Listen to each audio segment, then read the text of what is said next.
Hey everybody, welcome to BrickVault. Today is another LEGO Top 10 MOCs of the Week episode, and by week, I mean, well, we've been off this for probably a month now. Scheduling has been a bit crazy recently, and so this episode, instead of Top 10 MOCs of the Week, I'm going to be showing off a ton of creations, really only talking about maybe 15 or so, but everything you see flashing by the screen are also amazing creations that happened in the last few weeks, and I apologize because there's still a lot that ended up not getting seen. Anyways, I'm going to talk about my favorite creations, and normally I do this every Sunday. Links to absolutely everything I talk about are in the description below, and I highly recommend you check out the builders that I'm talking about, show them some love, and there's a lot of cool things to talk about this episode, so let me get started right now. If you've been a long-time fan of this web series, you may have seen me talk about Phonics Jack Skellington's house. He built this thing back in 2016, but it got taken apart and then re-put back together because it is being put in the masterpiece section of the LEGO house. So congratulations to the builder. This is still an excellent looking MOC. Really captures that cartoonish look, and it always makes me nervous looking at it, just how this thing would balance, and it looks so incredibly top heavy. Awesome details for a thatched roof and amazing stonework. And then Sandbox has a digital build. I know some people get weird about me showing digital stuff, but this one looks so cool. Guaranteed some of these colors, or a lot of these colors, probably don't exist for certain shapes, but this is just such an amazing looking bike with those piston pieces used for the forks on the different wheels. Kind of reminds me of Tetsuo's bike from Akira. Maybe it's just the color though. And then this one is such an eerie and interesting build. From JFA, we have the Voidwalker. The builder says it took 2 days to put this together and was inspired by Anya Boz, and I totally see exactly the creation now that this was inspired from. Before seeing that, I definitely thought it reminded me of the forest spirit from Princess Mononoke, and that no face just really adds something to this character. That single solid black shoulder armor piece from a Star Wars buildable figure. I think that's what makes up the face there. Then Simon NH. He's been actually putting out several different animal builds. My personal favorite of this particular style is his wolf. And really, it's not just the wolf we're looking at. The window pieces that haven't been popped into the panels are all laid about on top of the icy river. And there's just a wonderful combination of blue stone, scattered snow, a wonderful small pine tree, and then a mishmash of different types of kind of ill-suited pieces that all put together really make up a furry and disheveled wolf. I highly recommend you check out his other animal builds too. They're kind of done in the same or similar art style. Then this one from October 3rd. I absolutely love all the pieces used here. From Grandmasters, the title is Odonata, which I'm not sure what that means, but all the pieces that make up that dragonfly, amazing. You have monkey legs. I believe those are monkey legs with paintbrush pieces to make up the legs of the dragonfly. A brown larger glove or fist piece that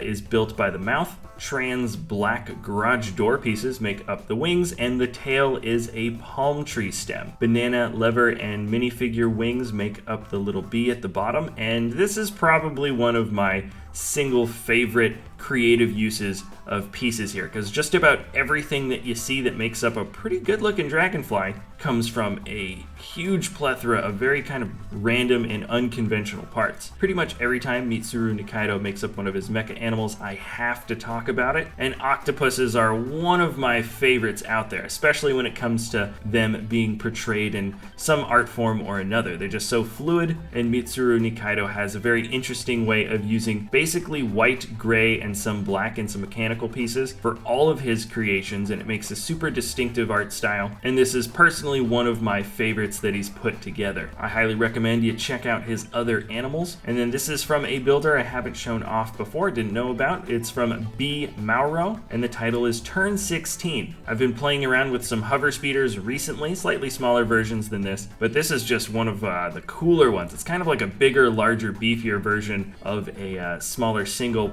pod speeder. This is what I would say is maybe a futuristic version of a rally car. You can see there's two drivers, or maybe one driver and a navigator. The use of the scaffolding or support beam piece that kind of splits the front and main body, kind of beefs up that classic speeder bike look, and the color combination here is absolutely wonderful with the racing stripe that kind of goes one stud thick down the middle for two different colors, and then you've got the dark blue and the very vibrant yellow on the other side. Really solid look for a futuristic racing hover thing. And then this guy probably is going to make it into my top 10 for favorite brick built figures of 2019. From Dog God Brick Design, we have the Mists of Pandaria guy from World of Warcraft. I don't know anything about the license or what this guy looks like from maybe his original concept art, but the character here is awesome. I love that sort of kung fu stance. He's got a staff, a big old drum, and an extremely expressive and kind of haunting looking face. He's still somewhat silly though, at least cartoonish I would say, and the build style here just makes this guy look awesome. I love the shape of the head in particular. Now from another designer that I did not know existed until now comes the Ava Unit 02 in Tokyo 3. The designer is Extrius, and if you haven't seen the show where this is from, it's actually back on Netflix. I recently rewatched it. This is one of the Ava units from Evangelion Neon Genesis. I don't know if I say the name or title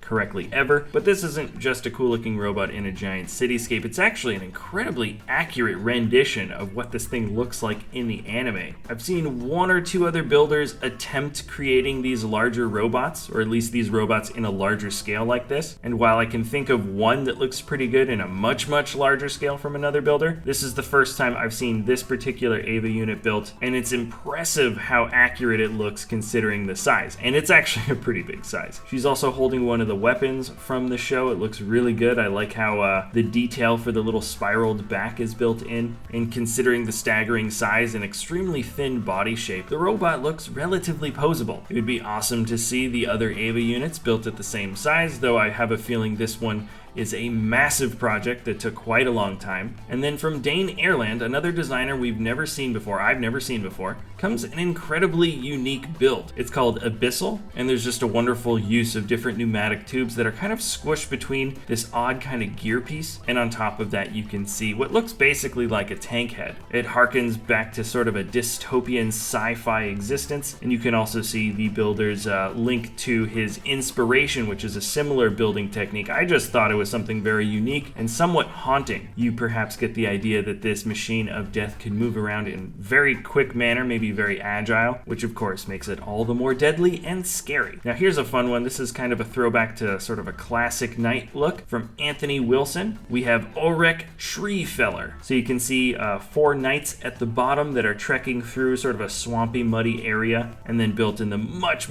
larger scale, we have a huge knight, which could be maybe some enchanted armor, or maybe a giant inside knight armor. He's clearly the champion of this squad, and the build has a wonderful dynamic stance. You can see the hips pushed forward and the torso kind of leaning back. It's a really classic look for a lot of bigger built figures, and the design for the armor is both simple but also kind of rigid and intimidating. Now here's a fun one, because it's not just a cool giant sea monster and huge nasty creature, but this is also kind of a snapshot or moment in time. Looking down at the sand where this giant sea worm is popping out, you can see a sort of arcing explosion where the first layer of sand is starting to kind of fall back on itself, and then you can see these bigger, larger, smooth clouds of sand or silt rising up behind it. This is from Erin Van Cleave, and the title is Rebel Nature Robo Bobbit. According to the description, this is a cyborg creature. You can actually see a little bit of mechanical detailing sort of built in around the head, and personally I love the combination of the lighter and dark blues that make up that spine. Now the real question is, how did he get that diver and the camera to be suspended in air like that? Now we're moving on to the biggest build that I've seen from October and late September. This is from SP Design, and it's called Lego Neptune Discovery Lab. At first I thought this was maybe something built on the planet Neptune, but upon closer inspection it looks like more of just an underwater cityscape that's built around a wonderful tropical coral reef. The coral archway that comes above the base is probably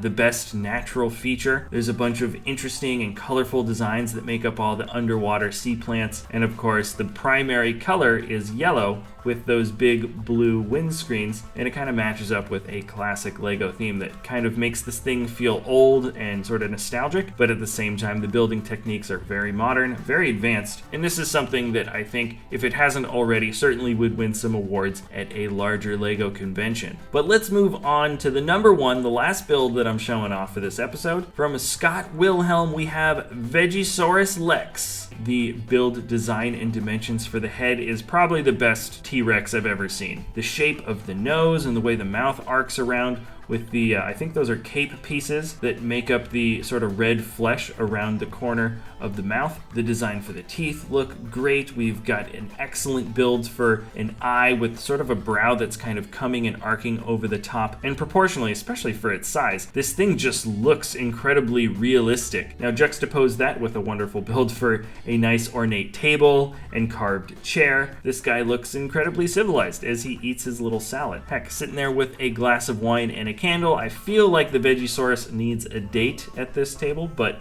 perhaps that would be a bit strenuous for the designer to make another one of these guys. Anyways, it's just such a fun, weird, wacky design combined with both excellent proportions and a strange sense of humor. So anyways, guys, that's going to be it for the top 10 mocks of the week/month. Everything you see in this episode, there is a link for in the description below. There's a massive amount of links, and I will be coming back next Sunday with a top 10 mocks of the week that will be, of course, a shorter episode, just 10 mocks I talk about. And if you have stuck around in this episode this long, thanks so much for hanging out. If you enjoy our content, you can always like or subscribe, and we'll see you next time at BrickVault.